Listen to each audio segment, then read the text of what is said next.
அனைவருக்கும் வணக்கம். நம்ம இந்த பதிவில் நம்மாழ்வார், மதுரகவி ஆழ்வார் இருவருடைய வரலாறும் பார்ப்போம். ஏன்னா குருவும் சீடரும் 2 பேரும் குரு சீடர், அதனால் 2 பேரையும் நம்ம ஒரே பதிவில் நம்ம பார்ப்போம்.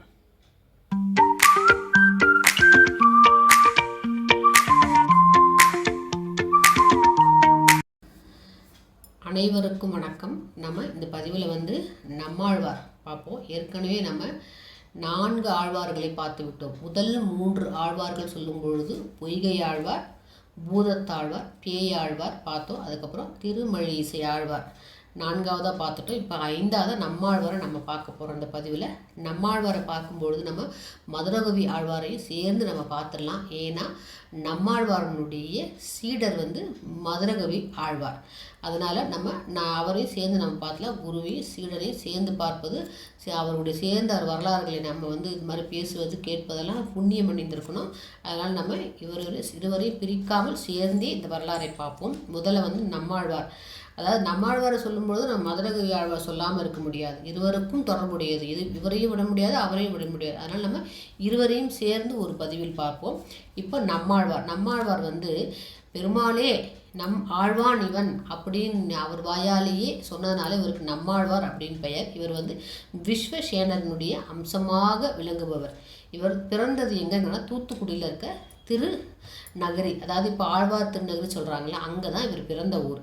இவர் இவருடைய தாய் தந்தைன்னு சொல்லும்பொழுது இவர் தாய் உடையநங்கை சொல்கிறாங்க, தந்தை காரின்னு சொல்கிறாங்க. இவங்க ஒரு குறுநில மன்னன் அப்படின்ற மாதிரி சொல்கிறாங்க. இவங்களுக்கு நீண்ட காலமாக குழந்தையே இல்லை.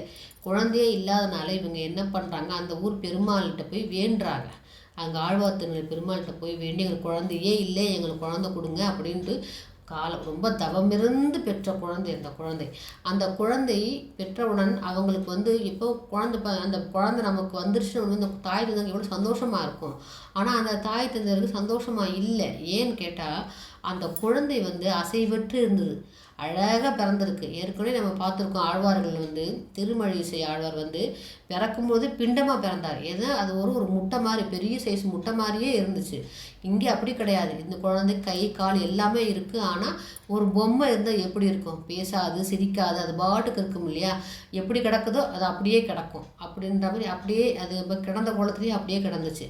இதை பார்க்கும்பொழுது அவங்களுக்கு ரொம்ப வருத்தமாக இருந்துச்சு. நம்ம ரொம்ப பெருமாள்கிட்ட வேண்டி வரமிருந்து பெற்ற குழந்தை இப்படி இருக்கிறதே ரொம்ப வருத்தப்பட்டு நம்ம அந்த குழந்தைய வச்சு நம்ம என்ன பண்ணுறது. அவங்களும் இருந்து பொறுமையாக பார்த்தாங்க. அது சிரிக்கிற மாதிரி இல்லை, ஒன்றும் எந்த அசைவும் இல்லாத இருந்துச்சு, அசைவற்ற நிலையில் இருந்துச்சு.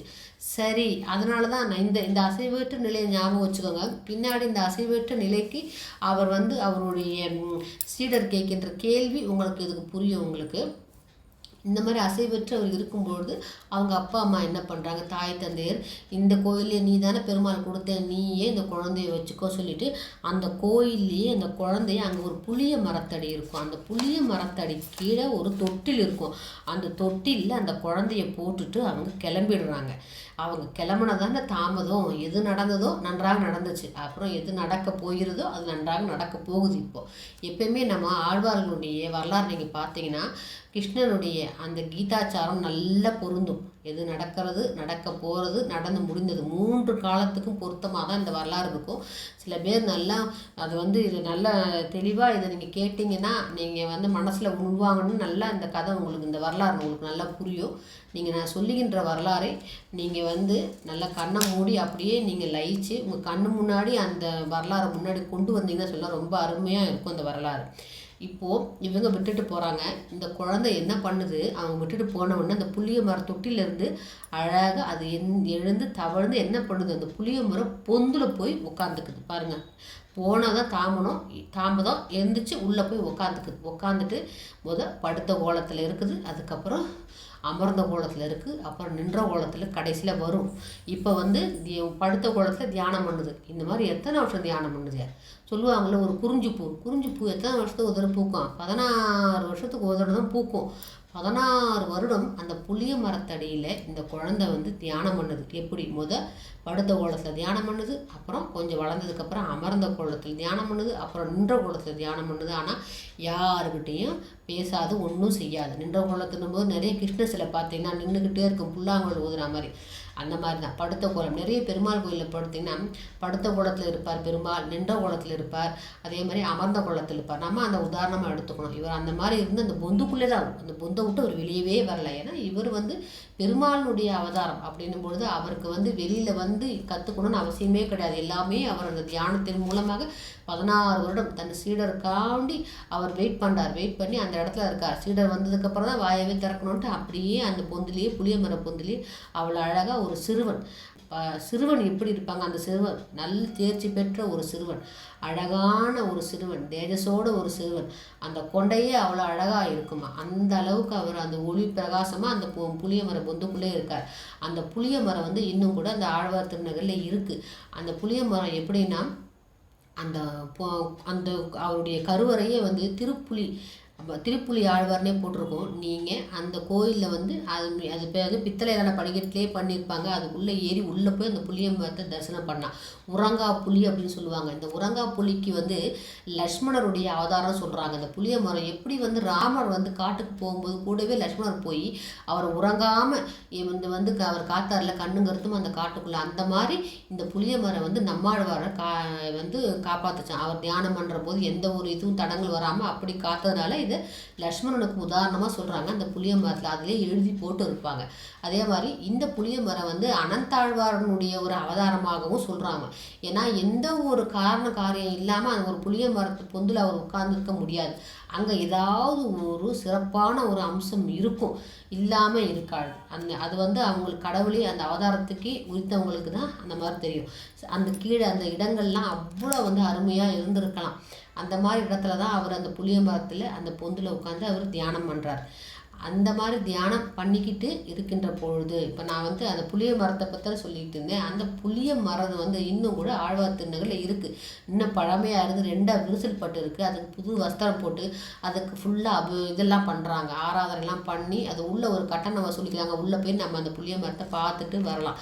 ஏன்னா அந்த புளிய மரம் பார்க்குறது நமக்கு அவ்வளோ புண்ணியம். அது எத்தனை வந்து அந்த 4000 திவ்ய பிரபந்தத்தில் வந்து 1000 பாடல்கள் அங்கேருந்து அவர் அங்கேருந்து பாடணும் எழுதுனதா சொல்கிறாங்க. அவர் அமர்ந்த இடம், அவர் தியானம் பண்ண இடம் எப்படி இருக்கும் யோசிச்சு பாருங்கள். நம்ம அந்த இடத்துல போய் பார்க்குறதே நமக்கு புண்ணியம் தான். அதனால் கண்டிப்பாக போனீங்கன்னா, தூத்துக்குடிக்கு போனீங்கன்னா கண்டிப்பாக அந்த புளிய மரத்தை போய் பாருங்கள். பார்க்கும்பொழுது நமக்கு வந்து நம்மாழ்வாரையும் பெருமாளையும் பார்த்த ஒரு திருப்தி ஏற்படும். இதுதான் அந்த புளிய மரத்தினுடைய வரலாறு. உரங்காப்புலி, இந்த உரங்காப்புலி வந்து அந்த இலைகள் இரவும் உறங்காது. அதே மாதிரி இங்கேருந்து புளிய மரம் விதை வேறு எங்கே போய் போட்டாலும் முளைக்காது. அதுதான் இந்த மரத்தினுடைய இந்த கோயிலுடைய தல விருஷகம் இந்த புளிய மரம். அதுக்கப்புறம் நம்ம இவர் வந்து நம்மாழ்வார் அந்த பொந்திலே இருந்து 16 வருஷம் இருக்கிறார். அதுக்கப்புறம் வெளியே வர்றதுக்கு ஒரு வேணும் இல்லையா, ஒரு கருவி வேணும் இல்லையா, கருவியான சீடர் வேணும் இல்லையா. இவருடைய சீடர் சொல்லும்பொழுது இவர் வந்து மதுரகவி ஆழ்வார் வந்து எந்த ஊர் அப்படின்னு சொன்னால் திருக்கோளூர்.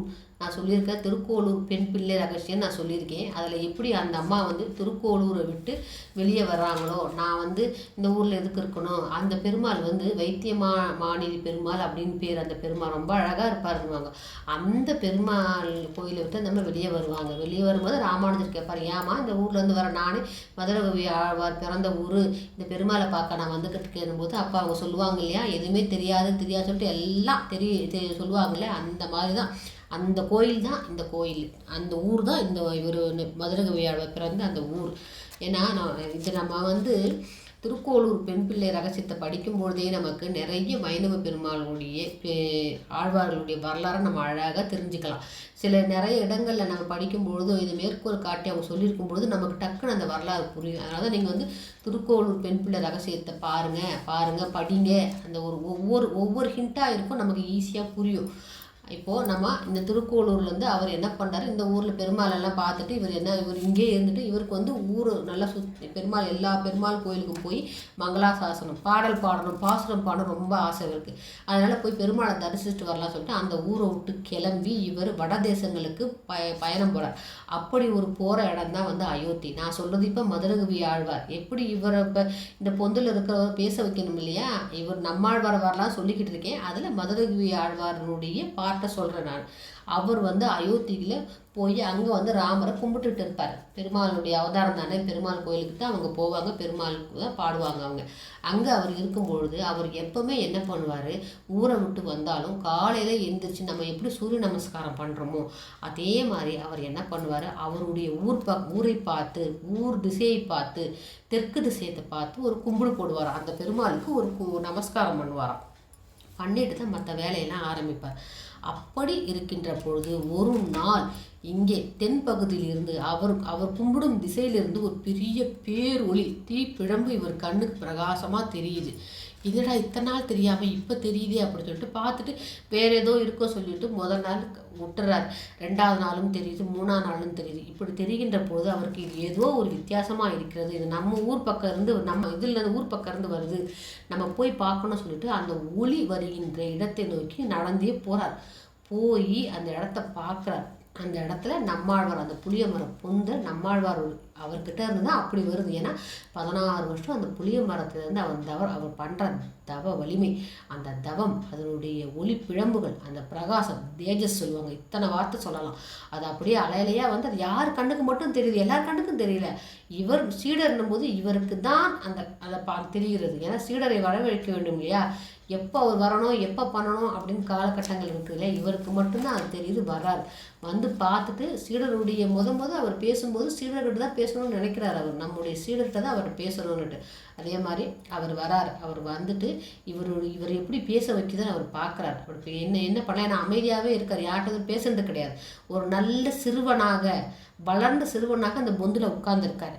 கிடந்த படுத்த குளத்திலேருந்து, அமர்ந்த குளத்திலிருந்து வந்து இப்படி நின்ற குளத்திலேருந்து அவர் அந்த பொந்தில் தான் இருக்கார் நம்மாழ்வார்.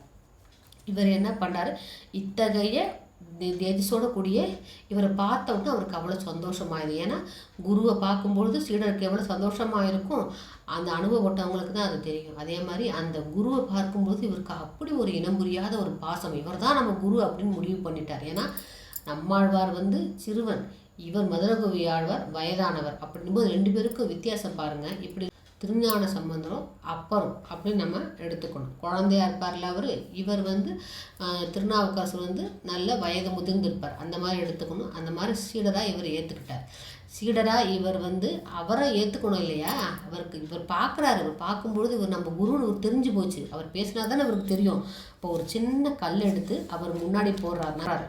போடும்பொழுது போட்டுட்டு என்ன கேட்குறாரு அவர் அவர் வாயிலேருந்து வர வார்த்தை பாருங்கள். யார், மதுரகவி ஆழ்வார் கேட்குறாரு நம்மாழ்வார்கிட்ட, செத்ததின் வயிற்றில் சிறியது பிறந்தால் அது எங்கே கிடக்கும் அப்படின்னு கேட்குறாரு. ஏன்னா இந்த வாசகம் நான் ஏற்கனவே ஞாபகம் வச்சுக்க சொன்னல, அவர் வந்து பிறக்கும் போதே ஆடாமல் அசையாமல் அப்படியே தான் நான் இருந்தார். அந்த உடல் வந்து ஒரு பூத உடல் தானே, அந்த உடலில் இருக்கும்போது அந்த ஆன்மா அங்கேருந்து பிறந்தவர் தானே, அவருக்கு வந்து எல்லாமே தெரிஞ்சு போகுது ஞானதிசையில். அங்கிருந்து பிறந்தது தானே, அது எங்கே கிடக்கும், அந்த உண்மையான அந்த ஒளி பிழம்பு எங்கே இருக்கும், அந்த பெருமாளுடைய அவதாரம் எங்கே இருக்குன்னு கேட்கும்பொழுது அதுக்கு அவர் சொல்கிறாரு, அது அத்தை தின்று அங்கே தான் கிடக்கும். அப்படின்னா நான் இங்கே தான் போயிருக்கேன் பெருமாள், நான் இதுக்குள்ளே இந்த உடம்புக்குள்ளே தான் இருக்கேன், நான் எங்கேயும் போகலை அப்படின்ற பதில் நம்ம இந்த ஒரு வெர்ஷனில் நம்ம எடுத்துக்கலாம். உங்களுக்கு வந்து இவரை சொல்லும்போது சொல்லுங்கள், யாரும் அந்தனார அவருடைய உடம்பை சொல்லுகின்ற போது அந்த உடம்பு வந்து அந்த இனத்துக்கே பழக்கப்பட்டது. அந்த இனத்தினால அவர் கோயிலுக்குள்ளே போக மாட்டாங்க, கோயிலுக்கு வெளியே தான் அவங்க சாமி கும்பிடுவாங்க. அப்படி இருக்கும்போது சிதம்பரத்துக்கு போகிறதே அவருக்கு ரொம்ப அதிசயம். சிதம்பரத்துக்கு போய் கால் வச்சோன்னு அது உள்ளே போகிறதுக்கு உடம்பு ஒத்துழைக்கலை. ஆனால் அந்த ஆன்மா அவ்வளோ தெளிவாக இருக்குது, அவ்வளோ பிரகாசம். அதனுடைய அவதாரம் இல்லையா, சிவபெருமானுடைய அவதாரம் இல்லையா, அவர் வந்து நாயன்மார்கள்ல ஒருவர் இல்லையா. ஆனாலும் அந்த சட்டை வந்து பிறந்ததுலேருந்தே பழக்கப்பட்டுருச்சு. குனியிருந்தே பழக்கப்பட்டு கோயிலுக்கு வெளியே கும்பிட்டு பழக்கப்பட்டு உள்ளே போக மறுக்கிறது. சிவபெருமானே நீ உள்ளே வாப்பா, நீ வரலாம் அப்படின்னு சொன்னால் கூட அவர் வரமாட்டேன்றார். அங்கே இருக்கிற குருக்கள் சொன்னாலும் அவர் போக மாட்டேங்கிறார். அதுக்கப்புறம் தான் சொல்கிறார், சரி உனக்கே மனசு எப்படி தோணுதோ நீ அப்படி பண்ணி உள்ளே வரலாம், உனக்கு திருப்தி வேணால் அந்த நல்ல ஒரு அக்னி குண்டத்தை வச்சு நீ அந்த உடம்பை உள்ளே வச்சு அதை வந்து அந்த உடம்பு கழுவி வரா மாதிரி நீ வா சொல்லும்போது அதுக்கப்புறம் ஒத்துக்கிட்டு தான் அவர் என்ன பண்ணார், அந்த அக்னி குண்டத்தில் இறங்கி அதுக்கப்புறம் உள்ளே வந்து சிதம்பரம் கோயிலுக்கு போகிறார். அந்த மாதிரி கூட நம்ம இந்த உதாரணம் எடுத்துக்கலாம். இப்போ சொன்ன உதாரணம் மாதிரியும் நம்ம எடுத்துக்கலாம். செத்ததின் வயிற்றில் சிறியது பிறந்தால் அது எங்கே கிடக்கும், அது அத்தை தின்று அங்கேயே கிடக்கும் அப்படின்னு நம்ம எடுத்துக்கலாம் இந்த உதாரணத்தை. இப்படி அவங்க வார்த்தை அவர் கேட்பதும் அவர் பேசுகிறதும் எவ்வளோ அருமையாக இருக்குது பார்த்தீங்களா. உடல் வந்து அழிவற்றது, ஆன்மா தான் அறிவுள்ளது, அதுதான் உயிர் உள்ளது அப்படின்ற விளக்குறது இந்த பாடல் வரிகள். இவருடைய பாடல்கள் அதுக்கப்புறம் வந்து இவர் கூடவே தான் இருப்பார். யார்? மதுரகவி ஆழ்வார். இந்த நீங்கள் வந்து நம்மாழ்வாரனுடைய படங்களை பார்க்கின்ற பொழுது பக்கத்தில் மதுரகவி ஆழ்வார் இல்லாமல் படங்கள் இருக்காது. அந்த அளவுக்கு இவர் உட்கார்ந்து அவர் சொல்ல சொல்ல பாசுரங்களை எழுதுவார். அதுதான் இவருடைய வேலை. மதுரகவி ஆழ்வார் அவர் வந்து பெருமாளை கும்பிட மாட்டார், கிருஷ்ணரை கும்பிட மாட்டார், எல்லாம் ஒரே கடவுள் தான். இருவரையுமே அவர் கும்பிட மாட்டார். அவருக்கு ஃபுல் அண்ட் ஃபுல் குருநாதன் தான், குருவை மட்டும்தான் கும்பிடுவார். அவருக்கு வந்து அவருடைய கடவுள் எல்லாமே வந்து அவருக்கு நம்மாழ்வார் தான். நம்மாழ்வாரை தவிர வேறு எவரையுமே அவர் வணங்க மாட்டார். அவ்வளோ வந்து நம்மாழ்வாருடைய சரணாகதியானவர் வந்து மதுரகவி ஆழ்வார். தன்னுடைய வயதில் சிறியவராக இருந்தாலும் அவரை குருவாக ஏற்றுக்கொண்டவர். அவர் தான் குரு. இப்படி இருக்கின்ற காலத்தில் இவர் வந்து பாசுரங்களில் ஃபுல்லாக இவர் தான் எழுதியிருக்கார். அதாவது நம்மாழ்வாரனுடைய பாசுரங்கள் எல்லாமே 4 வேதங்களுக்கு ஒப்பானதான். 4 வேதங்களை படித்ததுக்கு ஈக்குவலாக இருக்குமா இவருடைய பாசுரங்கள். இவர் வந்து மங்களாசாசனம் செய்த கோயில்கள் வந்து மொத்தம் 35 சொல்கிறாங்க. அதில் தனியாக போய் 15 கோயிலோ, அதை பிற ஆழ்வார்களோடு சேர்ந்து போய் 19 கோயிலில் இவர் மங்களாசாசனம் செய்திருக்கிறார். தான் இவருடைய நம்மாழ்வாரனுடைய வரலாறு. ரொம்ப அருமையான வரலாறுங்க. இந்த வரலாறை நான் சொல்லுகின்ற போது தான் உங்களுக்கு மதுரகவி ஆழ்வாரும் சேர்ந்து வருவார், பிரிக்க வேணான்னு சொன்னேன். இது இதில் வந்து நம்மாழ்வாருடைய ஒரு பாடல், அருமையான பாடல் இருக்கும். அதையும் உங்களுக்கு நான் சொல்கிறேன். உயர்வர உயர்நலம் உடையவன் எவனவன், மயர்வர மதிநலம் அருளினன் எவனவன், அயர்வரும் அமரர்கள் அதிபதி எவனவன், துயரரு சுடரடி தொழுதெழு என் மனனே. இப்போ மதுரகவி ஆழ்வாரை பற்றி நம்ம பார்ப்போம். மதுரகவி ஆழ்வார் நம்ம எப்படி நம்மாழ்வார் நான் சொன்னேன் வரலாறு. அவர் நம்மாழ்வார் சொல்லும்போது இவர் வரலாறு சொல்லிட்டேன் இருந்தால் திருப்பியும் ஒரு மதுரகவி ஆழ்வாரை பற்றி பார்ப்போம். இவர் வந்து பெருமாளை பாடமாட்டார். பெருமாளை பாடுகின்ற அடியவரான நம்மாழ்வாரை இவர் வந்து போற்றி வணங்குவார். இவர் தூத்துக்குடி மாவட்டம், இவர் பாண்டிய நாடு தான். இவர் வந்து திருக்கோளூர் பெண் பிள்ளை சொல்கிறார், அந்த திருக்கோளூர் அந்த ஊரில் தான் இவர் பிறந்தார். இவருடைய பாடல்கள்லாம் வந்து தேன் மாதிரி இனிக்குமா, அவ்வளோ அருமையாக இருக்குமா. அதாவது மதுரகவி அப்படின்னு பேர். அந்த பாடல் கேட்கும்போதே அவ்வளோ சந்தோஷமாக இருக்குமா. அதனால் அதை கேட்க அவ்வளோ வந்து செவிக்கு இனிமையாக இருக்கும். அதனால தான் இவருக்கு மதுரகவி அப்படின்னு இவருக்கு பெயர். இவர் அந்த ஊரை விட்டு இவர் பல ஊர்களுக்கு சென்று பெருமாளை தரிசிக்க போகின்ற பொழுது அயோத்திக்கு செல்கிறார். அயோத்திக்கு சென்று தரிசனம் செய்துகின்ற பொழுது எப்பொழுதுமே காலையில் எழுந்து அவர் ஊர் பக்கம் போய் அந்த பெருமாளை வணங்குவது, திசையை நோக்கி பெருமாளை வணங்குவது வழக்கம். அப்படி வணங்குகின்ற போது தான் அவர் என்ன பண்ணுறாரு, இங்கே புளிய மரத்துக்கு நம்மாழ்வார்கிட்ட இருந்து அவர் ஒளிப்பிழவை பார்த்தா அவர் அங்கே வராரு. நம்ம ஏற்கனவே இவர் முதல்ல பார்த்தோம், அந்த சுருக்கமாக சொல்கிறேன். அதுக்கப்புறம் இங்கே அவர் கேட்ட அந்த கேள்வியை கேட்டு அதுக்கப்புறம் அவர் பதில் சொல்கிறாரு. செத்ததின் வயிற்றில் சிறியது பிறந்தால் அது எங்கே கிடக்கும் என்பது அது அத்தை தின்று அங்கேயே கிடக்கும் அப்படின்னு பதில் வந்தவுடனே இவரல்லவா நம்மளுடைய குருநாதர் சொல்லிட்டு அவருக்கு சீடராகி அவர் கூடவே இருந்து பாசுரங்களை ஃபுல்லாக அவர் எல்லாம் எழுதுகிறார். எல்லா பாசுரங்களுமே இவர் தான் எழுதுகிறாரு. இவர் நிறைய பாடல்கள்லாம் பாடலாங்க. இவர் மொத்தமே 11 பாடல்கள் தான் பாடிருக்காரு. ஏன்னா இவர் பெருமாளை வணங்கலை, இவர் ஃபுல் அண்ட் ஃபுல் குருநாதர் தான். அதனால் இவர் ஒரு பாசுரங்கள் இவருக்கு தேவையில்லை. எப்பொழுதும் குருவை பார்த்து வணங்கிக்கிட்டே தான் இருப்பார். அதுதான் இவருடைய ஃபுல் அண்ட் ஃபுல் வேலையே அதுதான் இவருக்கு. அதனால் இவர் நிறைய பாசுரங்கள் பாடலை. அவருடைய நம்மாழ்வாரனுடைய ஒரு பாசுரம் இருக்கும், ரொம்ப ஒரு அந்த பாசுரம் அதை வச்சுட்டு தான் அவர் மதுரைக்கு போகிறது ஒரு வரலாறு இருக்குது. அப்போ அங்கே இருக்கவங்க இவரை ஏற்றுக்கலை இந்த பாசுரத்தை. ஏன்னா இறை வழிபாட்டை பற்றி ரொம்ப முக்கியத்துவம் சொன்னதுனால அவங்க ஏற்றுக்கலை. இவர் நம்மாழ்வாரனுடைய ஒரு சிறிய பாசுரத்தை தான் என்ன பண்ணுறார், சங்கப்பலகையில் வைக்கிறார். மதுரை இருக்க சங்கப்பலகை நல்ல நூல்களை அது 7 எடுத்து கொடுக்கும், நம்ம எதிர்கொண்டு கொடுக்கும்னு சொல்லுவாங்க. அந்த மாதிரி அந்த சங்கப்பலகை அந்த நூலை ஏற்றுக்கொண்டது, அந்த மாதிரி ஒரு நிகழ்ச்சியும் சொல்லுவாங்க. இந்த மாதிரி இவருடைய காலங்கள் ஃபுல்லாக குருநாதர் கூட தான் கழிச்சார். பெருமாளை பார்க்குறதே கிடையாது. அப்படி இருக்கின்ற பொழுது செல்கிறார், திருநாடுனா வைகுண்டம் செல்கிறார் நம்மாழ்வார். அப்போ அவர் ரொம்ப வருத்தப்படுறார். குருநாதரை பிரிஞ்சு எப்படி இருக்கிறது வருத்தப்படும் பொழுது அவர் இருக்கின்ற அந்த ஊர் தூத்துக்குடி அல்லவா, தாமிரபரணியானவா, ஒவ்வொரு தண்ணீருக்கும் ஒவ்வொரு குணம் இருக்குன்னு சொல்லுவாங்க. இப்போ வைகைனா அதுக்கு இரும்பு சத்து அதிகம், தாமிரம் காப்பர் வந்து நிறைந்த தண்ணீரில் இருக்கணுவாங்க. அதனால் அவர் குருநாதர் கனவுல சொல்லுவார், எப்பா நீ இந்த தாமிரபரணியில் இருக்க தண்ணியை எடுத்து நீ அதை அந்த மாதிரி பக்குவமாக நீ அதை உருவாக்கின்ற பொழுது என்னுடைய உருவம் உனக்கு கிடைக்கும் அப்படின் போது தான் அந்த காப்பரான அந்த சிலையானது அழகாக அவர் என்ன பண்ணுறாரு, தாமிரபரணி தண்ணி எடுத்து அவருடைய அந்த இப்போ பக்குவப்படுத்தி அந்த சிலையை உருவாக்குறாரு. அழகாக அந்த சிலை வருது. ஆனால் அந்த சிலையை பார்த்தா இவருக்கு ரொம்ப அதிர்ச்சி ஆயிடுது. ஏன்னா இது ஒரு குருநாதர் சிலையே இல்லை. இப்போ ராமானுஜர் சிலை எப்படி இருக்குமோ அந்த மாதிரி ஒரு சிலை வருது. அந்த உருவத்தை அவர் பார்த்ததே இல்லை. இவர் என் குரு இல்லையே அப்படின்னும் பொழுது அப்போ சொல்கிறாரு, அப்போ ஒரு ஆசிரியர் கேட்குது, ஆமாப்பா இவர் நான் கிடையாது, நம்மாழ்வார் சொல்கிறார், இது நான் கிடையாதுப்பா, இது வந்து பின்னால் வரப்போகிறவர், இவருக்கு அப்புறம் தான் குரு பரம்பரை ஆரம்பிக்கும், இவருக்கு அப்புறம் தான் வந்து வைணவர்களுடைய வைணவத்தை பெரிய புரட்சி பண்ணுவார், இவர் பேர் ராமானுஜர் அப்படின்னு அப்போவே சொல்லிட்டார். யார்? நம்மாழ்வார். அவர் வாழ்ந்த காலத்திலே ராமானுஜரை பற்றி அவ்வளோ தூரம் சொல்லி அந்த சிலை முதல் வந்தது ராமானுஜர் சிலை தான். அதுக்கப்புறம் திருப்பி என் தண்ணி எடுத்து திருப்பி நீ வந்து அந்த மாதிரி மோல்டு பண்ணு, திருப்பி நான் வருவேன்னு சொல்லும்பொழுது அதே மாதிரி இவர் என்ன பண்ணால் திருப்பி 2வது தாமிரபரணி தண்ணியை எடுத்து 2வது சிலையை உருவாக்கின்ற பொழுது தாமிரத்தால் காப்பர் சிலை அப்படியே வந்து நம்மாழ்வார் சிலை அழகாக வருதுங்க. ரொம்ப அருமையாக இந்த சிலை இருக்கும். அந்த சிலை இன்னும் கூட ஆழ்வார் திருநகரில் இருக்குதுன்னு சொல்கிறாங்க. அவ்வளோ அருமையான ஒரு செம்பு சிலை, சின்ன சிலையாக தான் இருக்கும் அந்த சிலை. அந்த தாமிரபரணி ஆற்றில் உருவான இந்த சிலை, அந்த சிலையை வைத்தே அவர் பல காலங்கள் தன் குருவை மட்டுமே வணங்கி வந்தார். அவரை பற்றியே பாடுவது, அவர் நினைவாகவே இருப்பது, அவருடைய பாசுரங்களை பாடுவதாக இருந்து அவருடைய காலங்களை கழித்தார். இந்த மாதிரி அருமையான ஒரு வரலாறு மதுரகவி ஆழ்வாருடைய வரலாறு. குருவையும் சீடனையும் பிரிக்காமல் நான் வந்து 2 பேருடைய வரலாறையும் ஒரே இதில் நான் சொல்லிட்டேன். அதனால் அருமையான ஒரு வரலாறு.